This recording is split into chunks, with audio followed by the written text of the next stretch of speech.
I'm doing well. Thanks for having me on. I'm so excited to talk to you today. So how's your Friday going? It has been a busy Friday, but it's good. Like, I have absolutely no complaints. I'm so happy. I have no complaints whatsoever. Yes. Carrie, let me ask you before we dive in, what self-care practices have you adopted during quarantine? Well, I try to keep people I love around me. Yeah. That's the first thing. Right. Um, and I would say, honestly, if I said self care practice, I keep a routine because to me, if I didn't have a routine, I wouldn't, or like things to do me, how I Mm-hmm. move, function, it would drive me insane. So if I Yeah. don't, whether it's not like, if I don't learn how to, if I don't wake up in the morning and work out or do my prayer or do a devotional, or if I don't, I've been cooking too. All the things that just make me feel like I am staying sane and safe and still feeling as if I'm as normal as possible. Just to me, because that's the really thing what this is about. Everyone feels as if they're not normal. Everything Yeah. feels uncomfortable. So anything that gives you any type of normalcy, I suggest. So for me, and then maintenance. I always like a little maintenance. And by maintenance, I mean I paint my nails, paint Yeah. my toes, Mm-hmm. Yep. I love that. I work on love my that because brows. I know. And your makeup is gorgeous. I Did did you it do it myself. yourself? I'm a pro. Girl, you did that. It's bomb. Super, super cute. Um, the Titan Games is returning on Monday. Yeah, Season I'm so excited. two. Talk to us a little bit, Carrie, about your role in the show and what we can expect from this season. You know what? I was on last year, right? So last year I was more of a sideline reporter, kind of just interviewing the people after it was all said and done. Mm-hmm. This year we were able to create what I think is a really great trio. Obviously, DJ The Rock is the host of the show, Yes. but I work with him and a guy by the name of Alex Golden Boy Mendez, who's amazing. And Mm-hmm. Golden Boy has this great voice. It's booming. So he's on the call. I'm on the call with him as well in terms of as the action is happening. But it's not so much play by play. It's really for us to give the audience an experience inside of the arena, what we call the Titan Arena, because everybody isn't inside of the arena. So it's this opportunity for everybody to be inside of this arena. We have such good humanitarian stories. We filmed this. This is how good God is. We filmed this end of January, a couple of weeks into February. And by then, unbeknownst to many of us, Corona had been here in the Right. States, full blown. People were sick and didn't even realize what it was, thought it was flu season. Mm-hmm. And we wrapped, and I was able to do a couple of things, like go, run some errands, go home, do some stuff like, fly back to California, do things. And then all of a sudden the world shut down. And we were so happy that we were able to finish this Yes. entire production because it's really truly what we need right now. People need sports. People Yes. need entertainment. People need to feel like things aren't as, routine. And I don't know about you, but our content, everybody is looking for content. That's why everyone's doing IG live versus, and I've watched Netflix through and through. People need content right now. Yes. So this is going to be like, it's one of these shows that everyone is going to love. Like, it's so amazing. So I commentate, I tease, I'm a little sarcastic. I give Rock a hard time. I give Alex a hard time. And then at the end of the day, we root for everybody. It's so much fun. It's a really good opportunity. What is this show's message? Is it a message of empowerment, a message of encouragement? What is the show's message?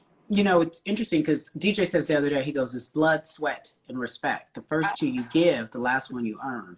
Like, you come into that arena and you give it your all. Your blood, your sweat. But then at the end of the day, we respect you because you think, wow, look at this mom who is a doctor and a mother of 3 beautiful girls, and during her spare time, whenever that is, she likes to give back to the community. She likes to work out. She likes to be a good wife and cook and good mother and the whole thing. But she comes in this arena and she's competing as if she is a 2-time Olympian. So you watch people like that and it inspires you, and it also makes you just want to root for them, because when you hear their backstories, you're like, oh, okay, I had an aunt like that, or I had a cousin like that, or I had a friend like that.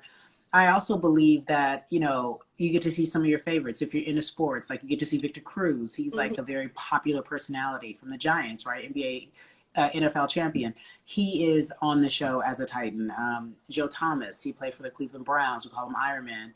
He's on the show. It's so great. And then we got Clarissa Shields. She's this boxer, this young sister, but she's tough, like And she's an Olympian and she's amazing. So you get to root for some of everybody. I think, and even if you're not a sports fan, you're like, I do miss the idea of any kind of competition on TV because there's just nothing on anymore. Right. But this is great in itself, but this is serving every purpose at the same time.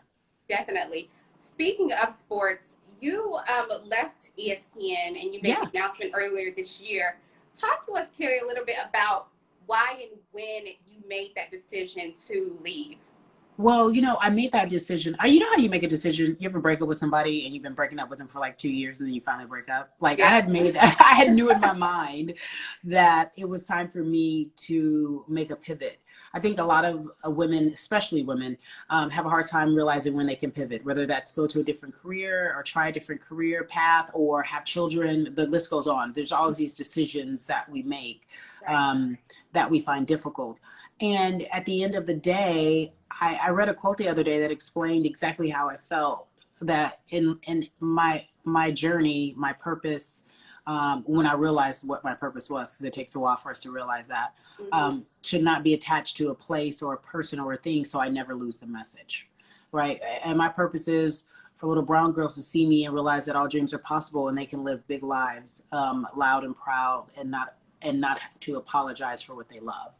And so I wasn't able to do all the different things I wanted to do anymore. I had been at ESPN for 8 years and I loved it and it was great and it gave me a major platform.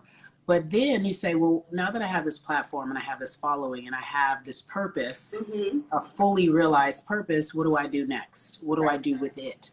How do I continue to push the envelope, change the game, inspire, find other opportunities, become a first in other areas, right?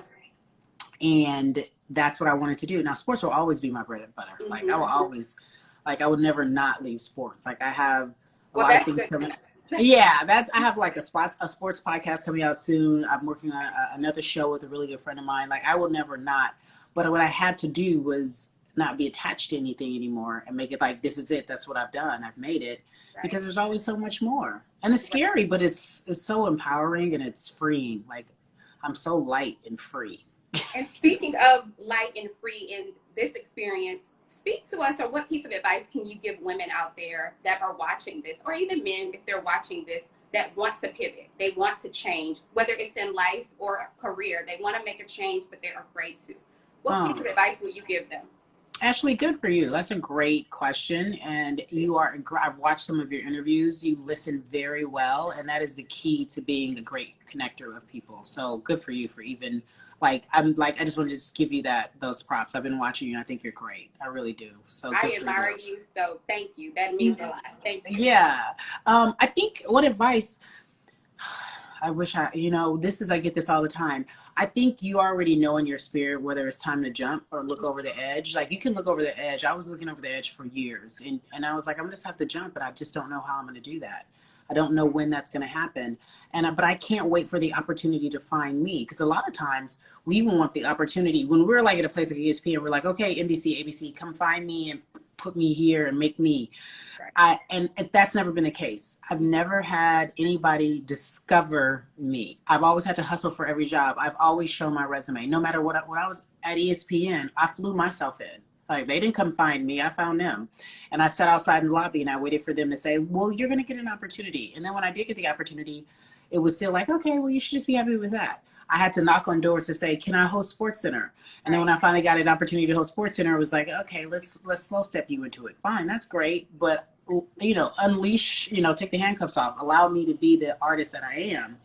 And then same thing now. Like I wanted to like, look at Ryan Seacrest. I look at him and not that that's somebody I admire, but when do you see a Black woman doing what he's doing? Or a Black person doing what he's doing, being on several monumental television shows at once, producing content, having EP credits, executive producer credits, owning all of the content that he is a part of. And Oprah was the first to have ownership, but that's where I'm at right now. I want to own it and I want to have several, streams of income from different places so that I don't ever have to rely on one place. And then I also want to show little girls that it's possible. You can do that. No matter how we go about it, it can be done. But, you have to be willing to knock on doors and be fearless. And Fearless doesn't mean that you don't have any fear. Fearless means that you just believe in yourself enough to trust that God's going to work it out for you.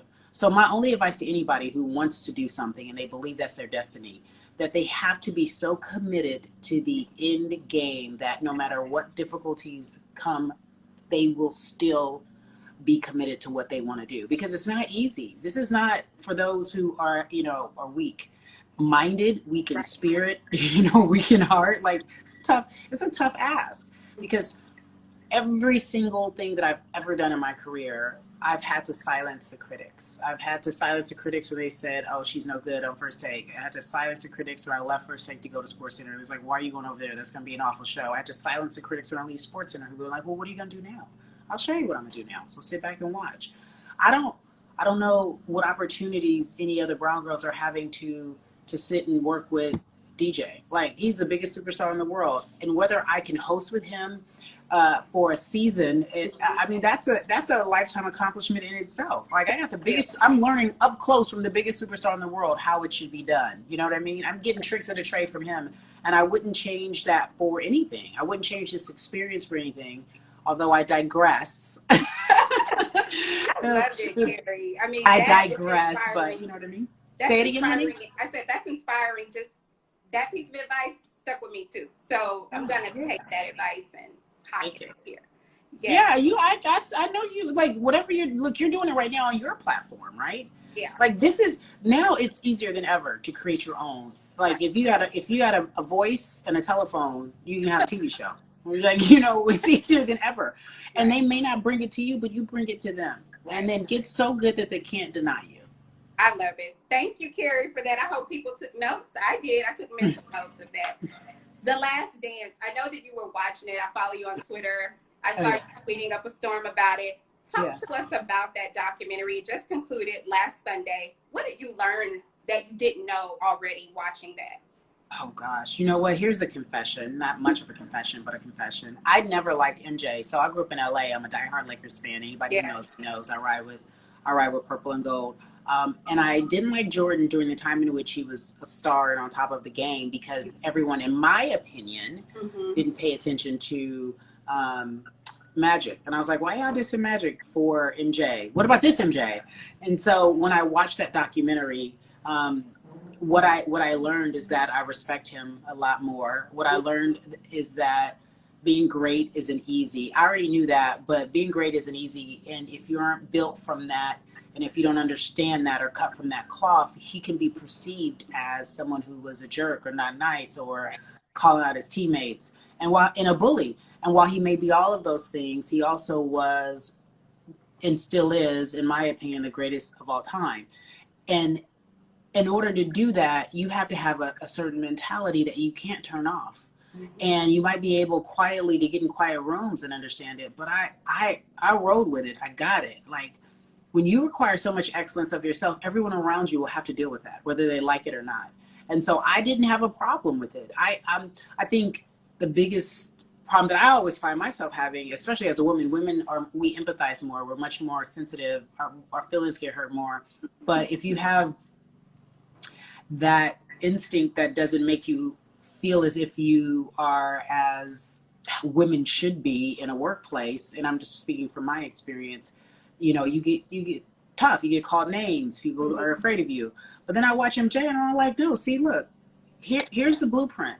And he's not right in a lot of ways. He was mean to Steve Kerr. He did stuff he shouldn't have did. Yeah. But at the end of the day, everyone can look around who played with him and said, I got 6 rings.